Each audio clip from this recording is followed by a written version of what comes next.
There's this ayah of the Quran where Allah subhanahu wa ta'ala says, Inna sa'ata atiyatun akadu ukhfiha litujza kullu nafsin bima tas'a.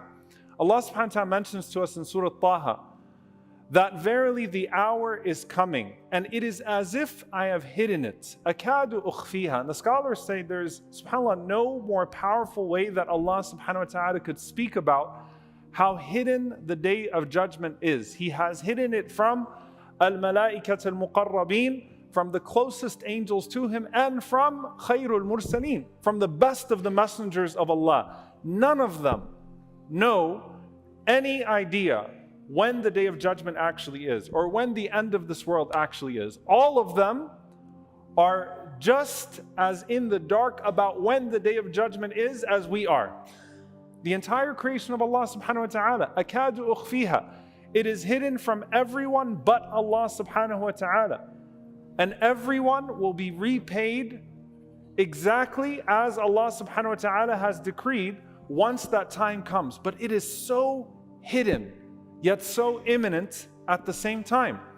And one of the questions that comes up as you read the Quran from cover to cover, and I want you to pay attention to it, you'll notice that the signs of the Day of Judgment are not spoken about much in the Quran, even though there tends to be an obsession over the signs of the Day of Judgment amongst the Muslims. The signs of the Day of Judgment, as you go from cover to cover, the minor ones and the major ones, are not spoken about directly much at all. Allah subhanahu wa ta'ala utilizes a tanbih, as the scholars say. He indicates many of the major signs of Day of Judgment without a tasrih, without explicitly speaking about them. Now, you could look to that and you could say, why does Allah not speak about it this way? Why does Allah speak about it that way? And that is poor adab with Allah subhanahu wa ta'ala. We don't have that type of mannerism with Allah because Allah is not asked, Allah asks. But we can say from the wisdoms of that is that if a person was to pay attention to the lessons of the past, and if a person was to heed the lessons from the present around them, and if a person was to embody the acts of worship that Allah subhanahu wa ta'ala tells us to embody, that everything that is to come would not catch us by surprise because we would have already prepared ourselves for both the seen and the unseen to come. That if a person was to understand Allah's power, and if a person was to be amongst those الَّذِينَ يُؤْمِنُونَ بِالْغَيْبِ, those who believe in the unseen, they don't need the hows, they don't need the ones, they just know that Allah subhanahu wa ta'ala has created. Then whatever is to come would not catch them by surprise because they would have already embodied and developed the immunity that is necessary to deal with those things as they unfold. And that is just one of the wisdoms. The scholars mention many of them. They say, subhanAllah, ad-dajjal.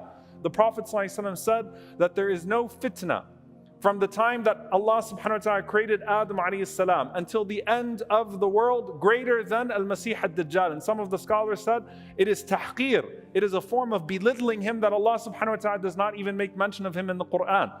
And even though every single prophet has warned about him, every single prophet, as the Prophet ﷺ said, if a person has iman, if a person has belief and nurtures that sense of belief, then that is the immunity from the fitan, the greater ones and the smaller ones, no matter what they are. And to us, what Allah has said and what the Prophet ﷺ say, all of it comes from a divine place and we accept it as human beings and we merely prepare ourselves.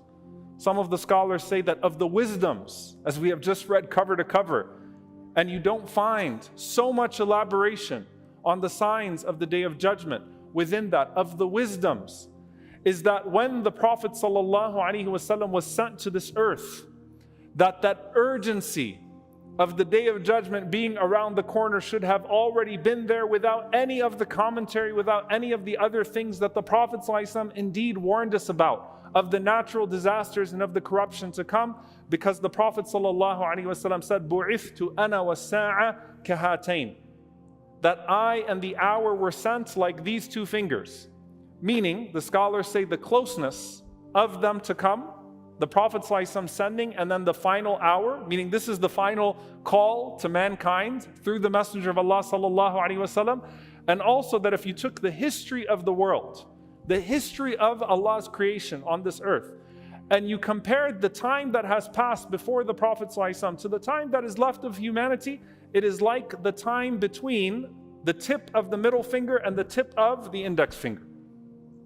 So there is already an urgency with the sending of the Messenger of Allah ﷺ towards the end of time, without any of the other things that are happening, without the wars, without the qatl, without the killing and the murder and the haraj and the lying and the deceit and the treachery and the slander and the this and the that, without all of those things. And before the beast is to come out, and before the Mahdi is to come, and before Dajjal, and before Isa alayhi salam, that when Allah sent the best of His prophets with the final revelation, that is enough to wake up a human being and to think there isn't that much time left, and so I will already approach the world with a great sense of urgency and say to myself, there isn't that much time left.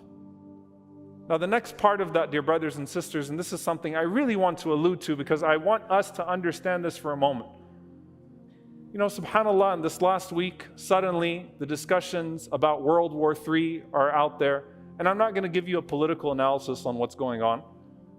I'm just going to point out one simple factor. If you lived in Gaza right now, the end of times is already here. World War III has already happened to you. If you live in Khartoum right now, in Sudan, World War III is already happening to you. If you live in Congo, World War III is already happening to you. If you live in Idlib, World War III is already happening to you. If you live in a significant portion of the Ummah today, where the Muslim world spans, and where disaster is becoming abound, and what you see when you walk out of your tent or what resembles your home, and what you feel when you go back is nothing but chaos and instability, then the discussions about what might transpire in the rest of the world are completely irrelevant to you. And that's why it needs to be that much more relevant to us. If as believers the ummah is like one body, and we are supposed to be feeling the pain of the ummah, then it is already a state of emergency even before World War III arrives at our doorstep.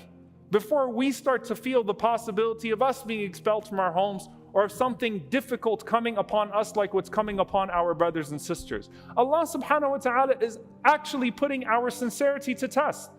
If you don't already feel it, then that's actually a bigger problem than whether or not it materializes to the worst of your expectations. And so when they start talking about the wider region, and they start talking about the rest of the world, and you start to see Gaza, though the genocide has not slowed down at all, start to disappear from the headlines, know that this is part of the game that's being played all around. That for them, it looks just as bad today as it did yesterday. And you have to ask yourself why it didn't feel as bad for you today as it did yesterday, until there's a sense of fear of imminence of destruction and disaster that comes into our own lives. It's a way that Allah subhanahu wa ta'ala puts our sincerity to test. And one of the reasons why fitan, why tribulations spread, is because they go unchecked. And that is true for the fitan of corruption and for the fitan of spiritual decadence and people that go astray from Allah subhanahu wa ta'ala and introduce all sorts of other forms of munkar. When they go unchecked, they spread. And this is just one form of that when a person starts to think about, is the end of times near? And I'm starting to read these ahadith. Keep in mind, dear brothers and sisters, there is not a generation of Muslims that has ever been on the face of the earth except that they thought that Yawm al-Qiyamah would appear in their lifetime. From the time of the Prophet ﷺ until now, every single generation of Muslims looked at the ahadith of the Prophet ﷺ and said, this looks like it's here, this looks like it's here, this looks like it's here. It's only a matter of time, and that's actually the point. That a person should not obsess over the signs as much as they seek to prepare themselves for that moment. And the Prophet ﷺ says, speaking to this natural mindset, that when fitan are abound, when the different types of tribulations are abound, whether it's the killing or whether it is the corruption, whether it is fasad or fahsha, whether it is the corruption of suffering or whether it is the corruption of challenging Allah subhanahu wa ta'ala and challenging the laws and the rules of Allah subhanahu wa ta'ala, The Prophet ﷺ said in this hadith from al-Miqdad ibn al-Aswad radiyallahu ta'ala anhu, قال عليه الصلاة والسلام إن السعيد لمن جنب الفتن إن السعيد لمن جنب الفتن إن السعيد لمن جنب الفتن. He said sallallahu alayhi wasallam that verily the happy person is the one who avoids these fitan. The happy person is the one who avoids these fitan. The happy person is the one who avoids these fitan. What does this mean? The scholars say that there are categories here. There are the fitan of al-lisan and the fitan of al-suyuf. There are the tribulations of the tongue and the tribulations of the swords. A happy person is the one who spares themselves from entering into these states of tribulation and entering into these zones where their iman is going to be tested on purpose. A happy person is the one who spares themselves from the drama, who spares themselves from the headaches, who spares themselves from the heartaches, who spares themselves from a dangerous situation, either to their dunyawi self, to their worldly self, or to their deeni self, or to their religious self. A happy person is the one who spares themselves as much as possible, and who Allah subhanahu wa ta'ala spares. Indeed, there is happiness that is in that. وَلَعْنَةُ اللَّهِ, and the curse of Allah is upon the one who causes fitna. وَإِن ظَنَّ خَيْرًا, even if they think that they're doing good. The curse of Allah is on the one who brings fitna upon people, even if they think that they're doing good. And goodness is for the person who avoids fitna as much as they possibly can. This is a rule from the Prophet sallallahu alaihi wasallam. But listen to what he says at the end of this alayhi salatu wasalam. قال وَلِمَنْ ابْتُلِيَ فَصَبَرَ فَوَاهًا. Prophet sallallahu alaihi wasallam said, after saying the happy person is the one who avoids al-fitan, as for the one who is tested and is patient, then what an excellent person that is. Meaning what? You know, subhanAllah, you think about these people in the world that have these fitan that are brought upon them. And we look at it and we say, what did they do to deserve this? What did they do to bring this on to themselves? And the answer is that that entire question is wrong. The Prophet ﷺ flips it. And he says that goodness for the one who avoids it, but for the one who has it visited upon them, and who is patient, what an excellent person that is. Fawahan is, in the Arabic language, it's the Prophet ﷺ expressing amazement about the person or amazement about the award that will come to them, the reward that will come to them as a result of their patience with Allah subhanahu wa ta'ala. No one asks to be put in these difficult situations. We all seek places of safety. We all seek places of spiritual safety, hopefully. How many of you moved here so that you could come to a place where you'd have an Islamic environment? How many people look around the world today and say, how do I get to this place and how do I get to that place? How do I protect myself from this? How do I protect myself from that? The different type of fitan, the physical ones and the spiritual ones that get visited upon us. And we feel this looming sense of the Day of Judgment coming near. But the Prophet ﷺ is saying, despite all of that, for the one who ends up having it visited upon them and that is patient, what an amazing and excellent person that is, and what a fine reward Allah subhanahu wa ta'ala has prepared for that person. The last thing I'll mention here, dear brothers and sisters, because the Prophet ﷺ gave us a mindset. And again, if you're reading the Quran, especially coming out of Ramadan, I hope that everyone has started their next recitation of the Quran. If you're reading through the Quran, you don't have this type of mindset that we find prevalent amongst the Muslims. The Messenger of Allah sallallahu alaihi wasallam flipped the paranoia about the Day of Judgment with the urgency of death in two ways. One of them is the hadith of Anas ibn Malik radiyallahu ta'ala anhu. He says that once upon a time there was a man who came to the Prophet sallallahu alaihi wasallam and kept saying, Mata sa'a, mata sa'a, mata sa'a. When is the hour, when is the hour, when is the hour? And the Prophet sallallahu alaihi wasallam looked around. And Anas radiyallahu anhu said he saw a young boy from Banu Shanu'ah, from the land of Shanu'ah. And he pointed to that boy sallallahu alaihi wasallam. And he said alaihi salatu wasalam, In ummira hadha, if this young boy lives long enough, lam yudrikul haramu hatta taquma sa'a. That young boy would not find old age until you have found your day of judgment regardless. Meaning what? Whether or not you see death and destruction in the world around you, you will find death regardless. And that is as unpredictable to you as anything else. You can't predict death. You could have all the analysts in your life that you want. But you're not going to be able to anticipate when Allah subhanahu wa ta'ala tests you with that. And the Prophet ﷺ is saying, instead of sitting there and reading the world and reading when the end of times is, to the point that you start to make your calculations in your head, make your calculations about death and about what you have prepared for that meeting with Allah subhanahu wa ta'ala. Because your day of judgment is in that grave regardless.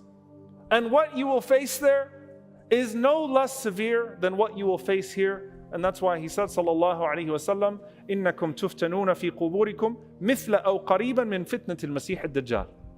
That you will be tested in your grave with something similar to the test of a Dajjal. That the test in your grave, the questioning in your grave, the difficulty of being able to answer those questions. Allahumma thabbitna inda su'al. Allahumma ameen. The faith that's required, and this is what I want you to think about deeply. The faith that's required for you to be able to pass through the elements of your grave when you're entered into that grave and it squeezes you, and the hardship of the angels coming to you and the difficulty of that moment, and still being able to process Allah, Muhammad sallallahu alaihi wasallam, al-Islam, when all of that is happening around you, is just like the faith that is necessary for you if you encounter al-Masih al-Dajjal in your life, and still being able to see through his tricks and say, Allah, Muhammad sallallahu alaihi wasallam, deen al-Islam. It's the same type of mindset. It's the same type of faith. So whether you're facing a Dajjal here and the elements of a Dajjal here, or you're facing death and the elements in the grave there, focus on nurturing that faith in your heart, and focus on sparing yourself from the fitna, and beware of being a person who causes fitna. And that's why the Prophet ﷺ mentioned to us that when that time comes, even if al-haraj, even if the killing goes about, and even if all of the laws of nature and morality are gone, and the people start to wrong one another, and everyone is wronging the other person, be the one who is mazloom, do not be the one who is dhalim. Be the one who's wronged, don't be the one who's wronging. Be the one who is maqtul, be the one who's killed, don't be the one that's killing. If everyone else in the world is killing innocent people, then I want to be from the innocent people being killed. I don't want to be a murderer. If everyone else in the world has normalized dhulm, normalized oppression and aggression, then I want to be amongst those who is wronged and then has my reward in the hereafter. Then be the one who risks potentially throwing himself into hellfire for wronging someone else. Dear brothers and sisters, we need to escape the mindset. Stop thinking so much about what's going to happen then. Think about what could happen to us today, what could happen to us tomorrow. SubhanAllah, every single morning the phone calls come. Every single morning we get the messages about someone that died unexpectedly. A car accident this morning, a young man. May Allah subhanahu wa ta'ala make it easy for him and his family.